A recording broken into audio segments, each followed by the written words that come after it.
Buonasera, Maestro Noto です。今夜も10分だけ音楽に時間をください。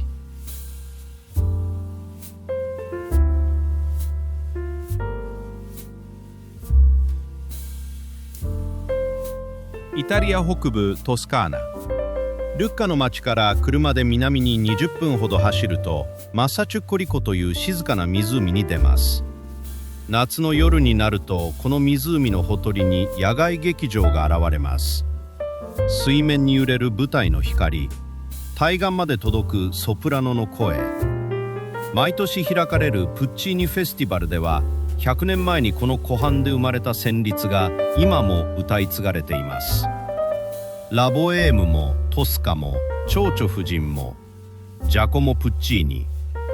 しかし彼の最後のオペラは未完のまま残されました。初演の夜、指揮者トスカニーニは演奏の途中で指揮棒を置き、客席にこう告げました。ここでマエストロは亡くなりました。美しい旋律の裏には貧困、スキャンダル、そして書き終えることのできなかった夢が刻まれていました。今夜はこの湖畔から始まった波乱の人生を一緒にたどっていきましょう。Apriamo il sipario.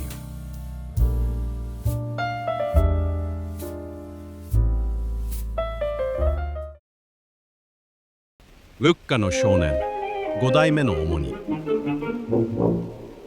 1858年、イタリア北部の古都ルッカ。プッチーニ家は5代にわたってこの町の教会音楽を担ってきた家系でした。この家に生まれた男は教会のオルガン奏者を継ぐことが生まれながらの定めとされていました。しかしジャコモが5歳の時、父が亡くなります。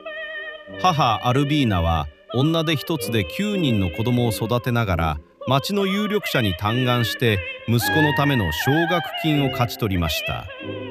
プッチーニ家の伝統を絶やしてはならない、それがこの町の合意でした。転機は17歳のある夜に訪れました。隣町ピサまで30キロの道を歩いてベルディのアイーダを見に行ったのです。華やかな舞台、圧倒的な合唱。帰り道、夜の街道を一人で歩きながら少年は確信していました。自分が作るべきものはこれだと。ミラノの屋根裏。読めない楽譜と運命の夜。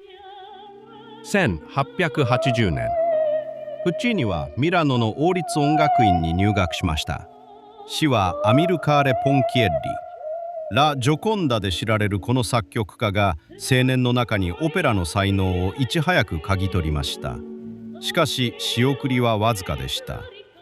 友人たちと一匹のニシンを分け合い、ろうそくの明かりで夜中まで作曲する日々が続きました。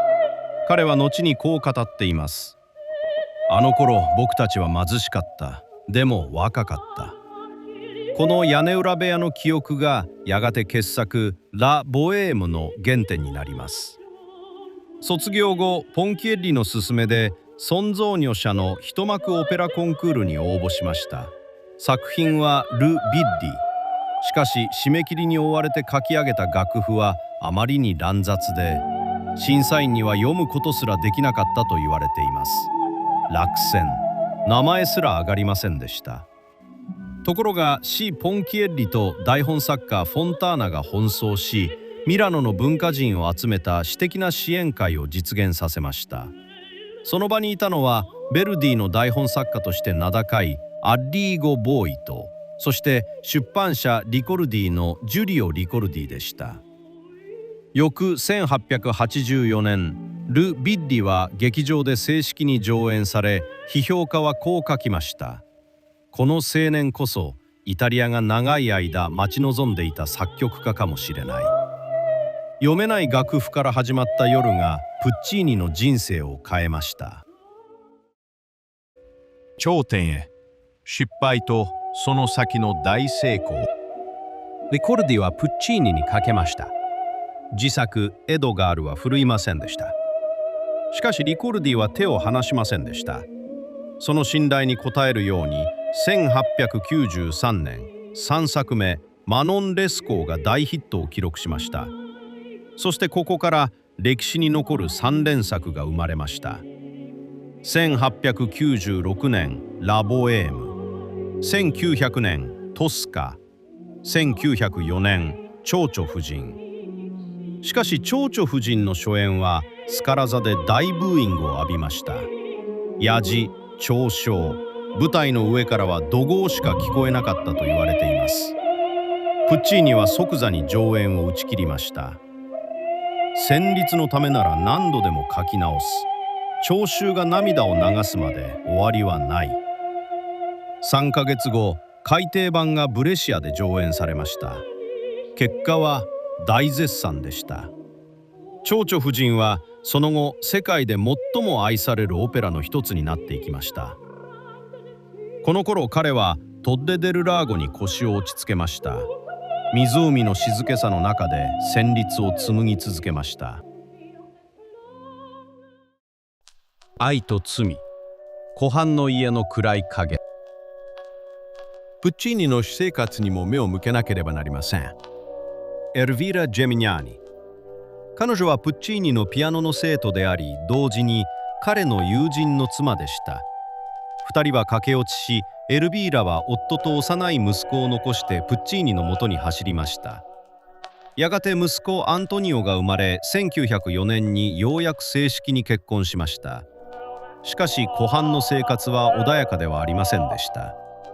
プッチーニには他にも女性の影が絶えず、エルヴィーラの嫉妬は年を追うごとに激しくなっていきました。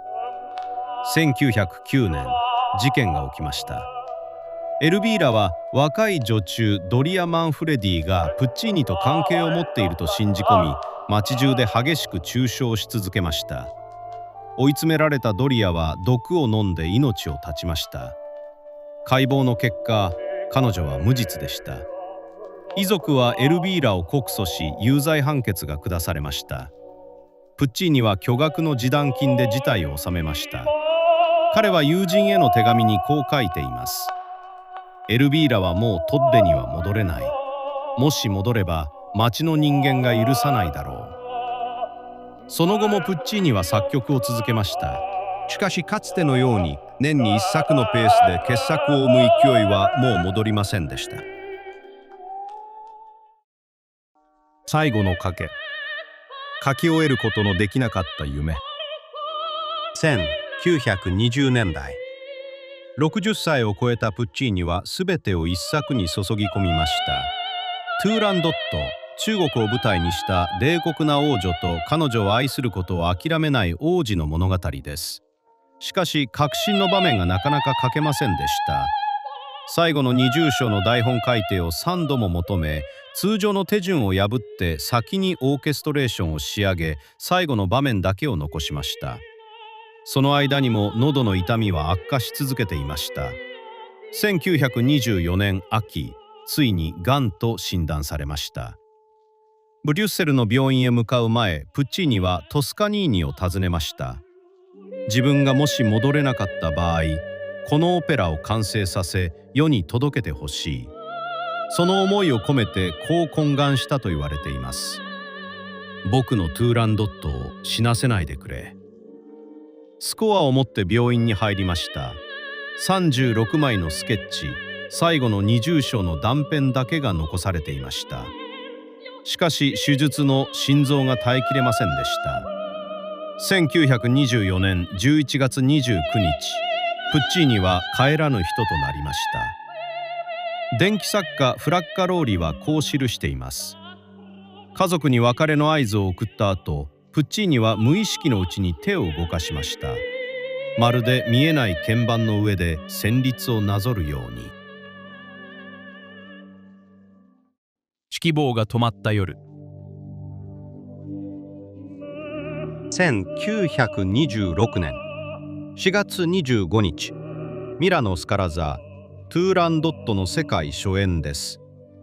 指揮台に立ったのはアルトゥーロ・トスカニーニでした。第3幕、奴隷の少女リュウが愛する王子を守るために命を絶つ場面。これがプッチーニの書いた最後の音でした。その音符が消えた時、トスカニーニは指揮棒を置きました。客席に向かい静かにこう告げたと伝えられています。ここでオペラは終わります。ここでマエストロは亡くなったからです。スカラ座に沈黙が広がりました。翌日からは弟子のフランコ・アルファーノがプッチーニのスケッチをもとに書き上げた補筆版で上演が再開されました。しかしあの初演の夜の沈黙こそがプッチーニという作曲家を最も雄弁に語る瞬間だったかもしれません。今トッレ・デル・ラーゴの湖畔の家には小さな礼拝堂が建てられています。プッチーニはそこに眠っています。そしてこの夏もまた湖の上に舞台の光が灯り、誰も寝てはならぬが夜空に響き渡ります。完璧な旋律を追い求めた男の音楽は100年後の今もこの湖の上を漂い続けています。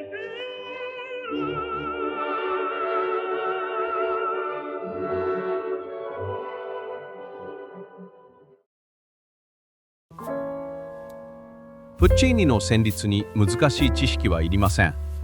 誰かを愛した記憶があればそれだけで胸に届くように作られています。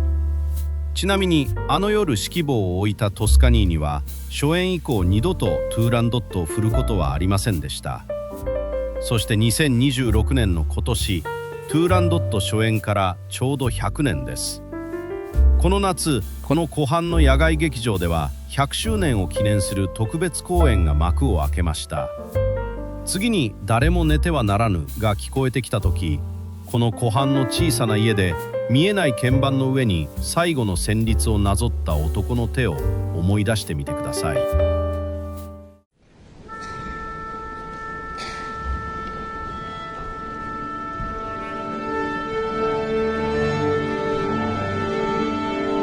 A presto.